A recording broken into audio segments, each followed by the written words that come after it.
Արկա մտահոգություններին, որոնց վերաբերյալ հազանգեր հնչում են եւ պատգամավորների, եւ փաստաբանների, եւ իրավապաշտպանների այն մթնոլորտը, այն իրավիճակը, որը արկա է քրեակատարողական հիմնարկներում, մտահոգիչ է, մահեր, ինչպես նաեւ զոմնայողների եւ այլն, Դուք տիրապետում եք իրավիճակին։ Զոն նայողների հետ կապված իհարկե քրեակատարողական հիմնարկներում միշտ եղել է այս մշակույթը, սակայն վերջին տարիներին դա կփաստեն մարդիկ, ովքեր որ փորձագիտական աշխատանք են նաև իրականացնում, համապատասխան կամ վերահսկման աշխատանքեր իրականացնում, օրինակ դատախազական համակարգը, ՄԻՊ-ը, դիտորդական խումբը, խնդրում եմ նայեք իրենց տրված հաշվետվությունները եւ կտեսնեք, որ մենք տարեցտարի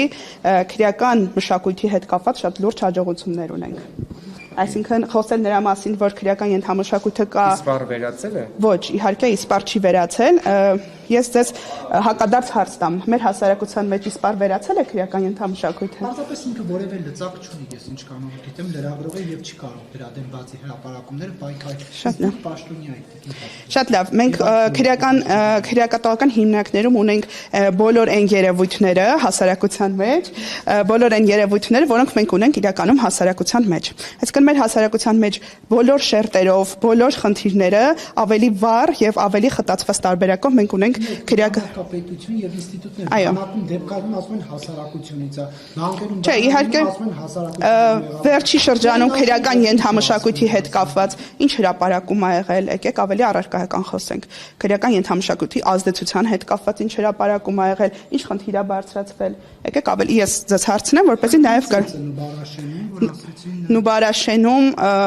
այդ լրատվական միջոցների կողմից իրականում բնորոշված ծեծի հետ կապված, որը որ եղել է կոնֆլիկտային իրավիճակ եւ դրա հետ կապված ծառայական քննություն նշանակվել, հանգամանքները կպարզվեն եւ դա աշխատակիցների միջև տեղի ունեցող կոնֆլիկտային իրավիճակ է եղել, որը ծեծ է եղել թե չէ, մենք հետագայում մեր ուսումնասիրությունների արդյունքում կպարզենք, բայց դա որ ծեծի մասին եք խոսում։ Որ ասացին որ նաև ծողոքի ակցիա Նուբարաշենի ծմահների հետ կապվածն եք ասում։ Ծմահների հետ կապվածը իհարկե քրեական վարույթ նախաձեռնվել է եւ դա ինչպես որ մենք իրականում նշել ենք, մենք խոսք ունենք ոչ թե ծեծի, այլ համաչափ ուժի կիրառման հետ։ Եվ առաջին հարցի վերաբերյալ առողջական խնդիրներում, մասնավորապես այս դեպքում Միքայել Աջապահյանի առողջական վիճակի վերաբերյալ ահազանգ շատ ուղիղ խնդրեց, որ անապահ վիրահատության կարիք կա, ձեզ դիմվել է առողջական խնդիրների հետ կապված, խնդրում եմ քրեակատարողական բժշկության պողակին հասցեագրեք ձեր հարցերը։ Տեղեկություններ չունեք։ Ես տեղեկություններ չունեմ, նաև իրավասություն չունեմ, այսինքն ինքը նաև բժշկական գաղտնիք է պարունակում եւ այս տեսակի տեղեկությունները մեզ չի հասցեագրվում։ Հնարավոր է, որ աշխատանքի ընթացքում որոշակի տեղեկություններ մեզ հասնում է, բայց ընդհանուր առմամբ մենք ունենք բժշկական գաղտնիքը պահպանելու խնդիր եւ բժիշկները պարտավոր չեն մեզ որևէ տեսակի, այսպես ասած, տեղեկատվություն։ Ինչ պայմաններում են պահվում Սրբազանները, Սամվել Կարապետյանը։ Ինչ նկատի ունեք, ինչ պայմաններով են պահվում։ Պահվում են միջին պայմաններում, ոնց որ մյուս հուսամ չեք էլ լինի, պահվում են այնպիսի պայմաններում, ինչպիսի պայմաններում պահվում են մյուս ազատությունից զրկված անձինք։ Նուբարաշենում շատ վատ վիճակ է, ես մի Նուբարաշենի պայմանները համեմատության մեջ դիտարկելով ամենավատն են մեր քրեակատարողական հիմնարկներում եւ դրա համար մենք այս տարի որոշակի ուսումնասիրություններ ենք իրականացնում Նուբարաշեն քրեակատարողական հիմնարկի այլընտրանքներ փնտրելու համար։ Իհարկե մենք եւս հասկանում ենք այդ պայմանների վատ լինելը եւ դրա հետ կապված տեղային լուծումներ տալիս ենք, այնտեղ խցեր վերանորոգվել են, երկարատև տեսակցության սենյակներ են վերանորոգվել, սա որպես տեղային լուծումներ, բայց շենքային պայմանները այնպեսին չեն, որպեսզի մենք կարողանանք համակարգային լուծումներ տանք եւ հիմա քննարկվում է այլընտրանքային լուծումներ գտնելու նախարարը ասաց, որ առողջապահական ցանկ կա քրեակատարողական հիմնարկների դեպքում, թե ինչ առողջական խնդիրներով մարդիկ պետք է դուրս գան եւ այլն, այսինքն լուծումներ կարող ենք ենթադրել, որ այն մահերը, որ եղել են մինչեւ հիմա, այդ ցանկի պատճառով է, որ այդտեղ չեն եղել, այսինքն իրենք ամեն դեպքում առողջական լուրջ չեն ստացել, միջամտություն կամ օգնություն դրա համար Ես միանշանակ այդպիսի հետևություն չեմ կարող անել, որովհետև այս հարցի պատասխանն էլ գտնվում է քրեակատվական բժշկության կենտրոնի եւ առողջապահության նախարարության իրավասության շրջանակներում։ Ես կարող եմ իմ դիտարկումներն անել, այո, լինում են դեպքեր, որ ես անձի առողջական վիճակը տեսնելով, ես որպես այս դեպքում սովորական քաղաքացի, ով որ չունի բժշկության հետ կապված գիտելիքներ, մտածում եմ, որ այս անձը երևի թե ենթակա չի քրեակատվական հիմնարկում պատիժը կրելու։ Այս մասով իհարկե մենք կոմունիկացվում ենք մեր առողջապահության նախարարության գործընկերների հետ եւ վերջիններս նախաձեռնում են նաեւ 825 հրաման որոշումն է, նախաձեռնում են այդ որոշման մեջ փոփոխություններ անելու հանգամանքը։ Դուք Սրբոյի Գայլյանի ընկերուհին եք։ Տիկին Գայլյանը այդ հարցին բազմիցս պատասխանել է, ես Սրբոյի Գայլյանին ճանաչել եմ, այո, եւ Մենք էլ շատ մարդկանց ենք ճանաչում, բայց չունենք ընկերական հարաբերություններ, հարցը ուղիղ է։ Հարցը քանի որ ենթատեքստ է պարունակում, ենթատեքստ Գայլյանի ընկերուհին եք, թե ոչ։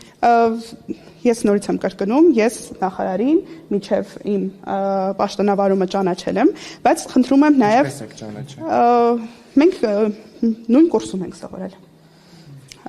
կրիմինալոգիայի մագիստրոսական ծրագրում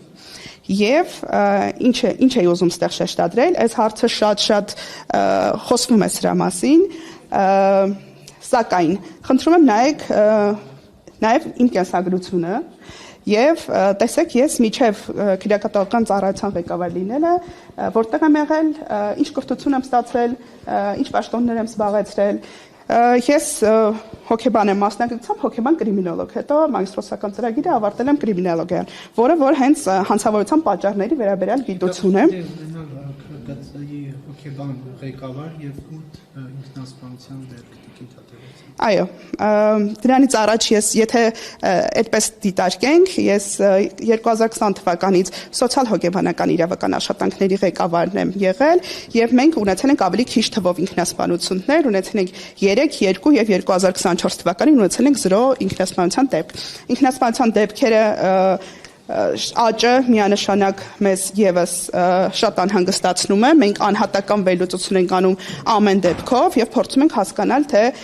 որտեղ են մեր սխալները, որը որ թույլ է տալիս այս իրավիճակին։ Պատճառները որոնք են եղել այդ ինքնաբնացման դեպքում։ Պատճառները շատ տարբեր են եղել, ունենք հոգեկան առողջության հետ կապված խնդիրներ ունեցող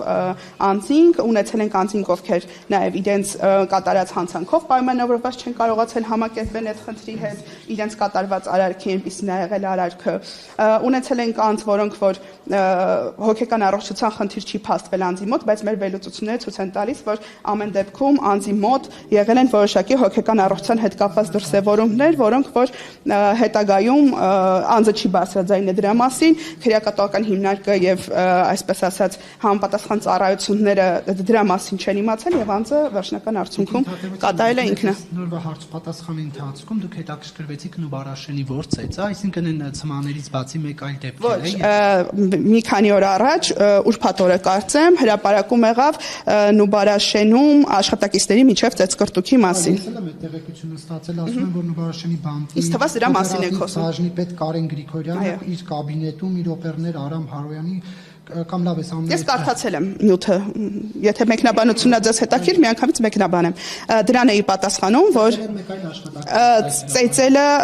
դեռևս պետք է ուսումնասիրություն արվի, ծառայողական քննություն է նշանակվել հենց ուրբաթ օրը, իհարկե մենք դրա մասին գիտեինք միջև հրապարակումը, այդ մասին մեզ զեկուցվել էր, ծառայողական քննությունը նշանակվել է եւ քննության արդյունքներով կպարզվի, թե իրականում ինչի հետ մենք գործ ունենք։